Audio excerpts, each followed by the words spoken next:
Yahya ibn Muadhi thot kësaj. Thot shërimi i zemrës gjendet thot në 5 gjëra. Thot e para është leximi i Kuranit me përqendrim. E dytja thot është mbajtja e barkut bosh ka për qëllim agjërimin. Pastaj thot falja e namazit të natës. Falja e namazit të natës. Pastaj thot lutja me porulsi në kohën e syfyrit dhe shoqërimi me njerëzit e mirë.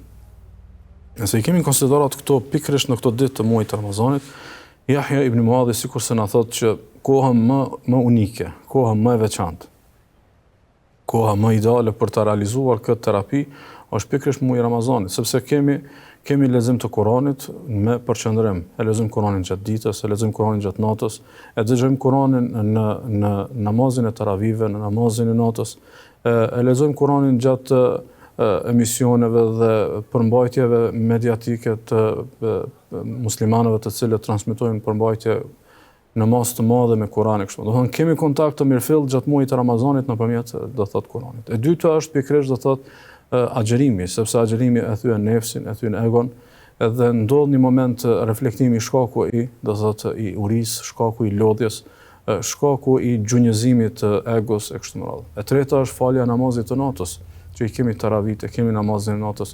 Edhe pikërisht për këto ligjërata, do thotë për këtë temë jemi duke folur në ligjëratat e fundit.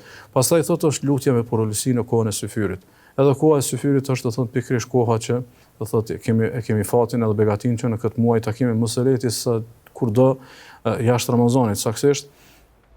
Koha e syfyrit është kohë e begatë edhe jashtë Ramazanit. Koha e syfyrit për të qenë atë kohë duke i lutur Allahut ose duke i kërkuar falje ose duke i kërkuar mëshirë, e aq më tepër duke kërkuar një qetësi të shpirtit, duke adhuruar Allahun subhanahu wa taala. Koha e syfyrit është kohë e begatë në gjithë muajt e vitit, mirë po në Ramazan kemi fatin e mirë dhe të madh që pikërisht duke u bërë gati për ditën e re të agjërimit, pikërisht ta shfrytëzojmë edhe këtë kohë të syfyrit për lutje me porulsi dhe e fundit thotë shoqërimi me njerëz të mirë, shoqërimi me njerëz të devotshëm që realisht duke qenë më pranë xhamive, duke qenë më pranë adhurimit, duke qenë më pranë do thotë ndejave të mësimeve dhe ligjëratave, realisht realizojmë edhe këtë do thotë parakosh dhe këtë përbërës të tretë të kësaj peshëshe të terapisë që është do thotë shoqërimi me njerëz të mirë.